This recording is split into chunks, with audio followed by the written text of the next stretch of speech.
live from the Dunkin Latte Lounge.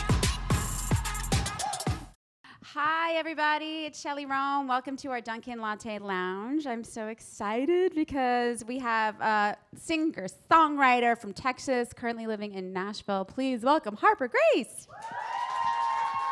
Hello, everybody. Hi. I love the sparkles. You are shining bright like diamonds. Thank you. I always try to have some sort of sparkle on at all times, you know? It's my thing. It's very fitting that you have a song called Sparkle. I know, you know, gotta incorporate it somehow, whether that's on the guitar strap or the phone case or the earrings, you know, something. Wait, there's sparkles in your hair. There are sparkles in my hair. That's it's tinsel. So cute. Thank you. I love it.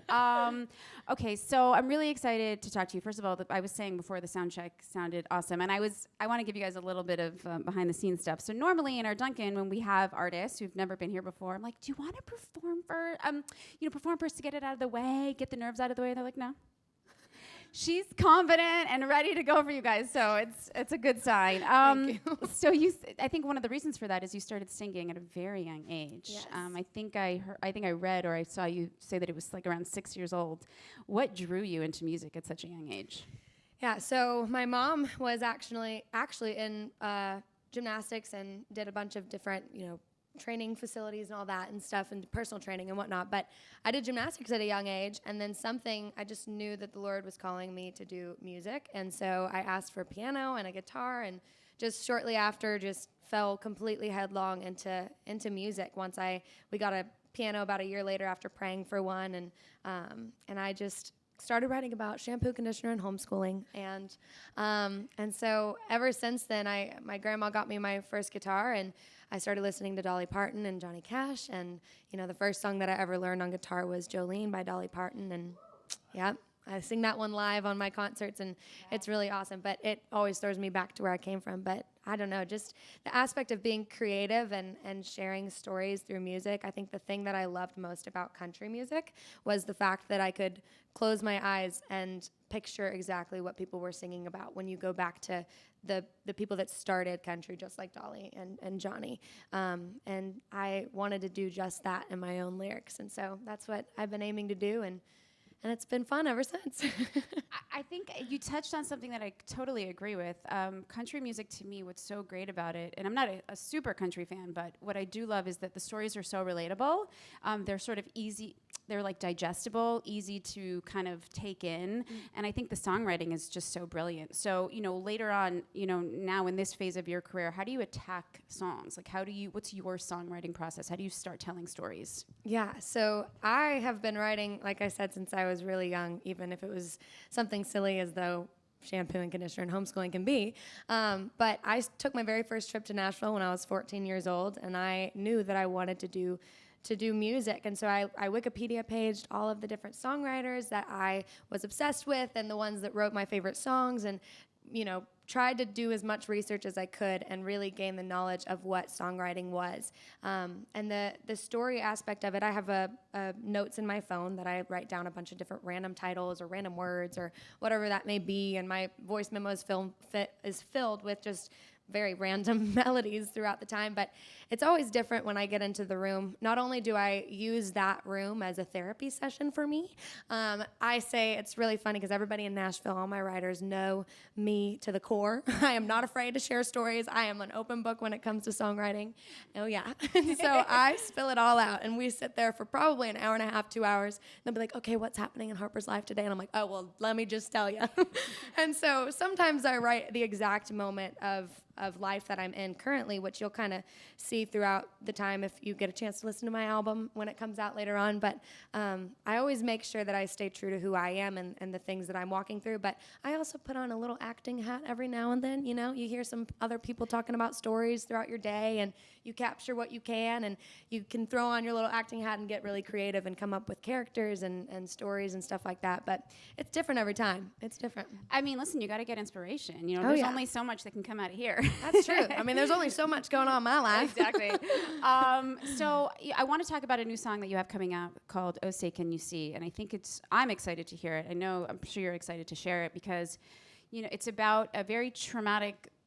I know you talked about it, but maybe you can re-talk about it with our our listeners. You experienced something very traumatic at 11 years old. You were kind of exposed to the dark side of social media. And, kind of tell us about that and how it correlates to the song, "Oh Say Can You See?" Yeah. Oh my goodness. Well, writing "Oh Say Can You See" for me it was a beautiful experience because something that I went through as an 11-year-old is written out in this song and portrayed so beautifully with the creators that I was able to do it with. But when I was 11, I was known as the worst national anthem singer ever. I was told that I was the reason why abortion should be legal, that I should kill myself, that I should never sing again. It was played on the commercial break of the Olympics. Everything that could have gone wrong that day went wrong. And it's a crazy, crazy experience, and I really am grateful for what had happened because I believe that it made me into who I am today and the artist that I am today. But with "Oh Say Can You See" coming out this week is really exciting for me because it's what we're calling kind of an autobiography of that time. It doesn't tell as deep and dark of the story that it is and that it was for me, but it does touch base on the bullying that I experienced. But also, it's what I'd like to say to my younger self. It's "Oh Say Can You See Me Now?" because I'm, able to do the things that I've dreamed to do ever since I was a kid. But I hope that the listener is encouraged by knowing that no matter what anybody says, the no is like, if somebody tells you no, you can use it as fuel to your fire and like gas to your tank, And so just proving all the critics wrong was something that I really wanted to do so that I could prove to myself how strong and capable I was to confidently walk in something that I loved so much. And so "Oh Say Can You See" is really, really personal. I mean, everything you hear in the song is 100% true. And I'm really excited for it to be out. We're going to hear it in just a couple minutes. I really want to get to it. But I don't know, when I heard that and I read that, I think something that struck me was I'm like shook up because I think that's just so terrible. But as an 11-year-old who experiences something so awful, I think it speaks volumes. And you've heard this, and I'm sure you've already gotten to this place just of your character, that you were able to push forward and even try again singing in front of the world on American Idol, season 16, just shy of the top 24. Very impressive. And I watched the audition, and you walked into the room so confident, so cute, with your guitar, and you sang in front of Katy Perry, Lionel Richie, and who's the other one? Luke Bryan. And you did an original song. Yes, yeah, I did. You wrote and sang an original song in front of 3 superstars and the world. Yeah. How did the previous experience prepare you for that? Honestly, I think being exposed to media at such a young age was quite crazy. But to be honest, I didn't want to audition for Idol. It was something that I really had to pray about and felt very convicted to go. And I said no to the producer who reached out to me a very many handful of times. And so it wasn't until I really just felt in my spirit that I needed to go. And when I went on the show, the one thing that I knew in order to go and sing and do the whole process, I wanted to be true to who I was. So doing original music was something that was really important to me. So I did that throughout the whole competition and even got asked to come back on the season finale and sing Yard Sale, which was the song that I auditioned with. And so it was a crazy experience, really, really cool. I'm like so grateful for that opportunity. I think it continued to press me into the artist that I am, and just staying, again, true to who I am. I just have to make a comment. So the judges Katie was being very weird. I'm sorry. And the fact that you held your composure. Thank you. And then they were like, "Can you sing another song?" And you did Khalid, Young, Dumb, and Broke, and you nailed that. Thank you. I was like, wow, this girl is a star, because I would have folded, or, anybody else, a lot of other people could have folded in that circumstance. Yeah. So I just thought that was really cool. Thank you. Okay, so now you're here, you're back, Yes. you're writing music, you have a song out called Sparkle, which we've already heard. Are you going to sing that for us today? I am going to sing Sparkle, yes. And you're going to give us "Oh Say Can You See," and then another song. Yeah. Okay, here we Yeah. go. Without further ado, Harper Grace. Hello. Yeah, this song is "Oh Say Can You See." Like I said, I'm very excited that it comes out this week, and it's very personal and close to my heart, so it's really cool that it actually gets to come out. And another thing about this song is it was the fastest song that I've ever written. I've written over 480 songs in the last 3 years of my life. And I've been saying that for also a few weeks and months, so I think that number has probably grown. So Yeah, but this song took under an hour to write. And I went into the studio that day with Alex Klein and Scott Stepikoff, who are really good friends of mine. And I knew as I was driving there, I was like, you know what? This is the day that I'm going to write Oh Say Can You See? And Alex started playing piano, and I started singing, and out came this little tune. So here it goes.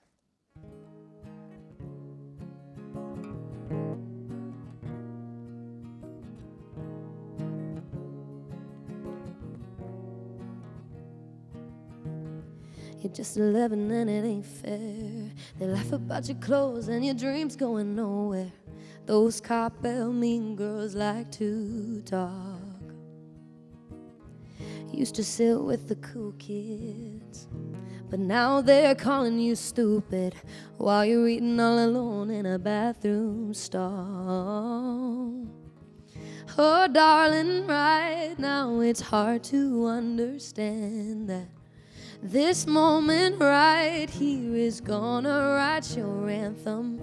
Oh, say, can you see? It don't matter what they think, and sometimes walking through the dark is the only way out. Hey, younger me, you'll get back off your knees and up on a stage one day singing to the crowd. Oh, say, can you see me now?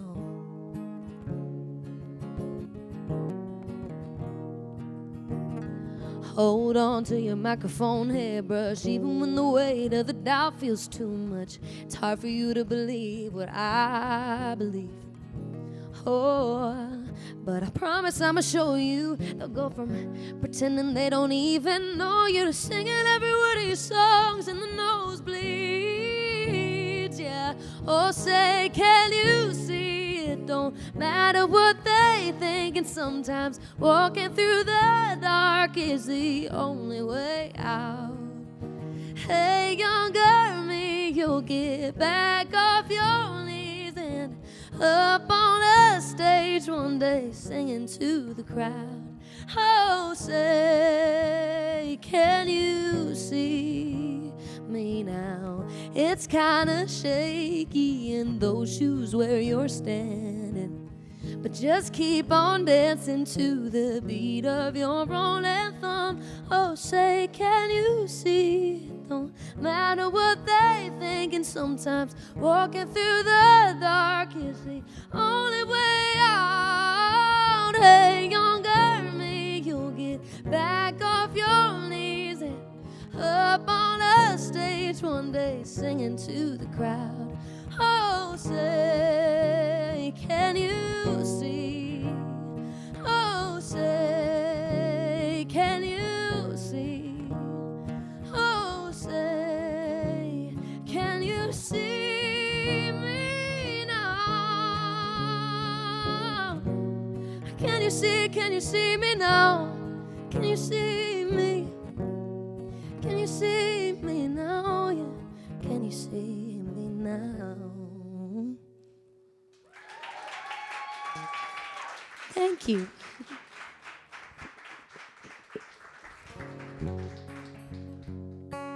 Thanks, guys. Well, this next song is called Better Than the Movies. Wrote it very recently, and some of the songs that are coming out on the album, like I said, I write very raw and real things that have happened throughout my life, getting out of a really toxic, horrible relationship with a very narcissistic guy. So that made for some really good songs. Wasn't a great time, but great songs. Great songs.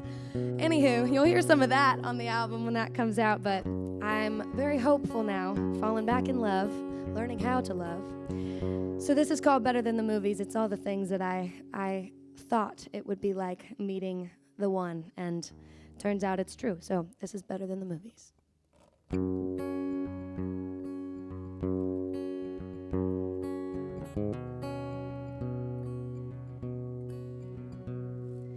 I can see tiny me pinning things on Pinterest, like girls in white with carrot size, whatever sparked my interest. I've got every single detail down to silverware and hair.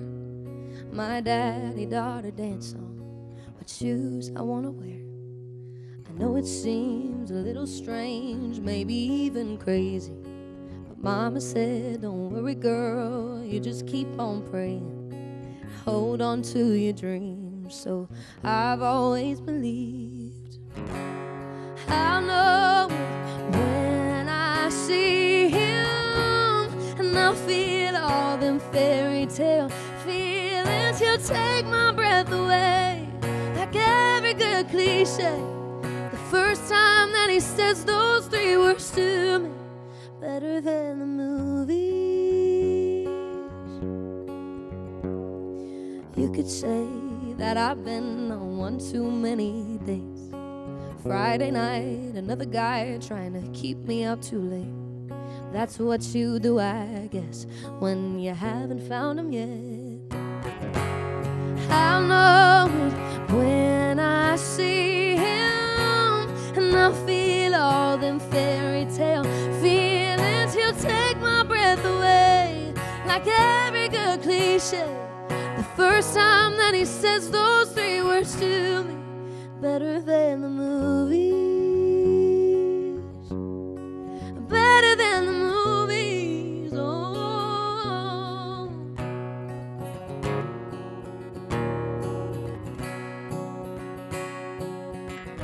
one day it'll be worth the wait. When he's on one knee, I'll know just what to say. I'll know it when I see him, and I'll feel all them fairy tale feelings. He'll take my breath away, like every good cliche. The first time that he says those 4 words to me,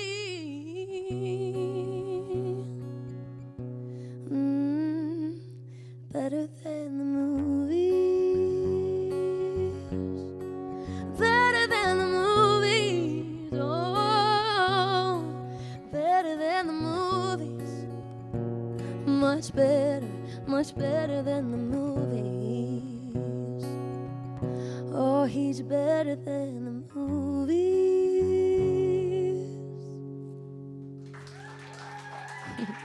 Thank you. All right. Now we end it with a little bang. Or should I say sparkle? This was my very first single, and it's all things sparkle. I'm from Texas, so I grew up going outside with my heels on, all in the mud. So I would try to show my dad, I'm like, hey, I can be a tomboy too, okay? Like I can take these heels, run it out in the yard. You just watch. So that was my proof of being able to still be Texas while still wearing glitter. Anyways, this is Sparkle.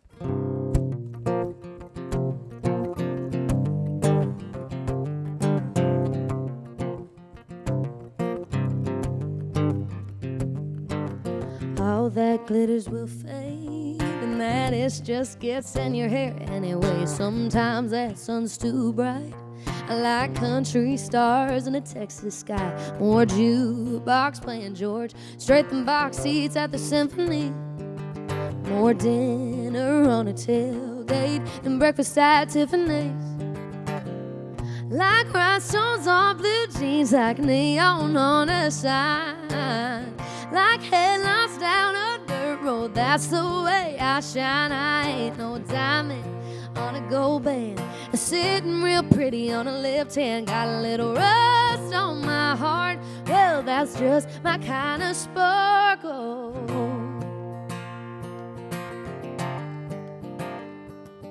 The moon shining through the sunroof, and the dashboard stereo lit up blue. Got your hand in mine and lightning in your eyes, making me feel all kinds of fireflies.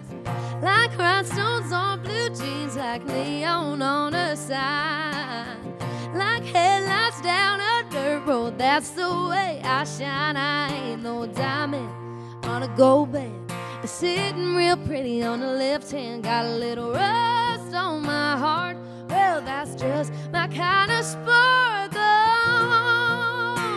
Oh, that's just my kind of sparkle, sparkle. My kind of sparkle, goes well with a bonfire and a little bottom shelf. Whiskey, baby, come and kiss me if you wanna burn it down or light it up with me. Like rhinestones on blue jeans, like neon on a sign, like headlights down a dirt road, that's the way I shine. Don't tie me on a gold band, sitting real pretty on the left hand, got a little rust on my heart. Well, that's just my kind of sparkle. Oh, that's just my kind of sparkle, sparkle.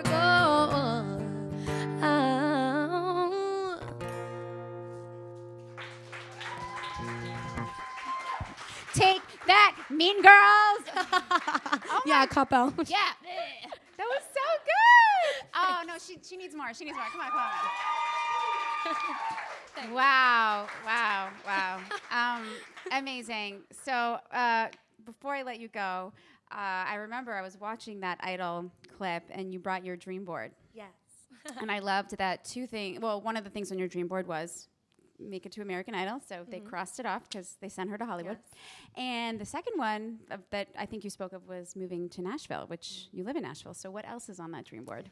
Yeah, so I created my very first dream board when I was 10 years old, right before, or no, it was 11, yeah, right after the anthem. And moved to Nashville, try out for American Idol, maybe win, sign my record deal, sign a pub deal, get a really good management team. And those were all things on my very first dream board. And we've checked everything except for maybe win on Idol, which was so fine. I'm totally okay with that. And so all the other things, I'm living in Nashville. I'm got signed with Curb Records, with Curb Publishing, and then Jonas Entertainment, got to sign management. So it's been a really, really fun process. But every single year, I make a brand new dream board. And it's with bigger dreams and much, much more things that I think that I could possibly achieve. Well, I know I can achieve, but they're way bigger, you know? They get bigger each year. Of course. So. You up the stakes on yourself. Oh, yeah. I would imagine the next thing is put an album out. Oh, yeah. We've got this single, May 19th, Oh Say Can You See? And then shortly after that, we have another one following, another single, and then out comes the album. Well, I'm excited for it. I know. I'm sure everybody else is after hearing that. All right, so we're in the Dunkin lounge. So I have to ask you if you could have any kind of Dunkin drink, maybe a latte, maybe a hot coffee, whatever you like, okay, with anybody on the planet. With anybody on the planet? Anybody. Who would it be? Oh, goodness. I thought you were about to ask me about my Dunkin' order. I was like, girlfriend, I got this on cue. Well, wait. Well, okay. What is your Dunkin' order? Okay, well, if I'm driving through a Dunkin', yeah, I always get an iced drink, and I get it with almond milk, and then I add the sugar-free almond pumps. I love that Dunkin' has endless amounts of sugar-free options. I always think I'm doing a little bit better. I'm like, oh, just sugar-free, and then one pump of the real sugar, just so I don't feel as bad. So that's what I do. But with anybody, I would say Dolly Parton. Yes. Dolly Parton. Yes. For sure. Yes, and then you guys can sing Jolene together. Yeah, and then we can do a duet. Oh my gosh, that's on the dream board starting today. Hell yeah. We're putting it out there. Thank you so much for coming by. Thank you. This was such a pleasure. Give it up one more time for Harper Grace. I'm a huggy. Yes. To see more videos like this, check out DunkinLatteLounge.com. And if you're posting on social, use the hashtag Dunkin Latte Lounge.